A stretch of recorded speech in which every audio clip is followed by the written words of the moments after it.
Kembali lagi bersama gue Givari Adi di Vlog Politik. Jujur nih kerjaan gue lagi agak gampang akhir-akhir ini. Lagi banyak kejadian internasional, jadi gue bisa non-stop sampai berbusa-busa ngebahas itu sama lu pada. Nggak masalah kan? Dan kali ini tema kita adalah Hong Kong.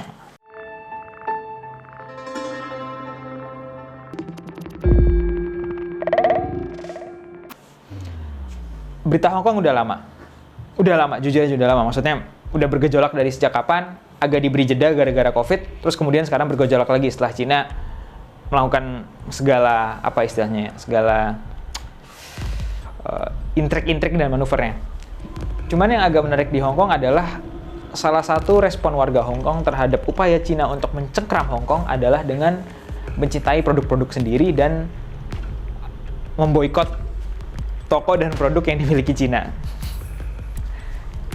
Kedengaran biasa aja. Kita juga pernah mencoba melakukan hal yang sama dengan nasionalisme ekonomi Indonesia lah. Cuman di Hong Kong ini agak sedikit lebih spesifik. Jadi gerakan pro-demokrasi di sana merintis suatu gelombang. Mereka nyebut itu sebagai lingkaran ekonomi kuning. Yang dimaksud dengan lingkaran ekonomi kuning adalah mereka hanya akan membeli toko-toko yang mereka labeli sebagai toko kuning. Toko kuning ini merujuk pada toko-toko yang telah menunjukkan dukungan mereka terhadap gerakan pro-demokrasi. Dukungan seperti apa? Ada banyak. Ada dukungan moral dengan maksud mereka menampilkan pesan-pesan pro-demokrasi atau mengkritik pemerintah Cina. Ada juga dukungan dalam bentuk makanan atau minuman yang mereka berikan pada demonstran. Ada juga yang kadang memberikan diskon khusus bagi orang-orang yang datang untuk demo pada hari-hari tertentu. Nah, sebagian besar toko ini memang dimiliki oleh warga Hong Kong. Hal ini bisa dikontraskan dengan banyak sekali perusahaan multinasional yang memiliki cabang di Hong Kong yang secara garis politik mereka agak sedikit lebih condong mendukung pemerintah Cina atau mungkin lebih tepatnya mendukung keteraturan dan ketertiban. Nah, masalah ini bermula ketika Yoshinoya, semua mesti tahu Yoshinoya kan, di sini udah ada. Ketika Yoshinoya memutuskan untuk memecat salah satu pegawainya karena pegawai tersebut menggunakan akun media sosial Yoshinoya untuk menyuarakan pesan-pesan pro-demokrasi. Nah, salah satu ketakutan Yoshinoya ketika itu, asumsi gue, adalah mereka takut kehilangan pangsa Cina daratan kalau mereka kelihatan lembek atau tidak menindak hal tersebut. Tapi ternyata tindakan mereka malah memancing amarah gerakan pro-demokrasi.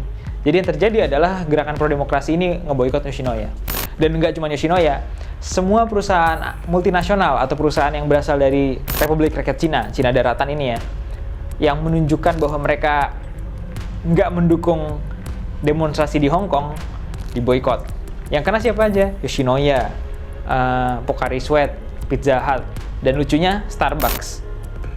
Jadi yang sekarang terjadi di sana adalah warga-warga Hong Kong mulai membeli ke toko-toko yang mereka anggap sebagai tokonya kita gitu. Toko membedakan yang kawan dari yang lian. Nah, tapi labelingnya nggak berhenti di situ. Kalau misalnya untuk toko-toko di Hong Kong mereka memberi namanya toko kuning dan itu bakal ditunjukin pakai app. Lucu kan? Jadi mereka sampai bikin app secara khusus untuk menentukan, oke, ini toko yang pro kita, ini toko yang pro Cina. Jadi ada toko kuning yang merujuk pada toko-toko yang mendukung demokrasi. Ada juga toko merah, yaitu toko-toko yang memiliki afiliasi dengan Partai Komunis Cina. Ada juga toko biru. Toko biru itu dibilang sebagai lawan utama bagi toko kuning. Kenapa? Karena jumlah mereka banyak. Toko-toko biru adalah toko yang mendukung polisi Hong Kong dan upaya-upaya mereka untuk membubarkan demonstran. Jadi lagi-lagi ini adalah pengusaha-pengusaha yang lebih memilih situasi tertib dan aman. Dan yang paling unik, mereka juga anti terhadap yang mereka sebut sebagai toko hitam. Toko hitam ini adalah toko-toko yang eksplisit dimiliki oleh Partai Komunis Cina. Jadi udah sama sekali pantangan deh istilahnya. Nah, tapi labelingnya nggak berhenti di situ. Selain daripada toko-toko yang gue sebut tadi, toko-toko kuning yang dianggap paling menunjukkan komitmen ideologis terhadap demonstrasi, terhadap gerakan pro-demokrasi di Hong Kong, naik pangkat. Mereka nyebutnya sebagai toko emas. Jadi toko emas tuh kayak toko kuning yang udah setia mendukung gerakan sejak 2014. Dan gunanya labeling ini adalah mereka menggunakan daya beli mereka untuk terus-menerus menyokong toko-toko ini.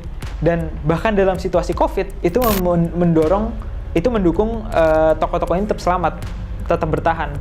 Ketika di Hong Kong, toko-toko lain malah mengalami penurunan penjualan sekitar sebesar 30%, 50% gara-gara COVID, justru toko-toko kuning yang udah jumlah pembelinya naik sekitar 70%. Dan toko kuning ngebalasnya juga, mereka kadang memberikan diskon bagi demonstran dan seterusnya. Jadi di Hong Kong tuh menunjukkan bahwa sebenarnya sejenis gerakan untuk mencintai produk-produk dalam negeri itu mungkin. Dan ini bahkan terjadi di satu negara yang sama. Jadi kalau misalnya pesan moral dari ini adalah ya dalam ekonomi pun banyak politiknya juga. Itu aja sih mungkin dari gue. Berikutnya bakal ketemu lagi di vlog politik berikutnya. Produced by Total Politik and powered by haluan.co.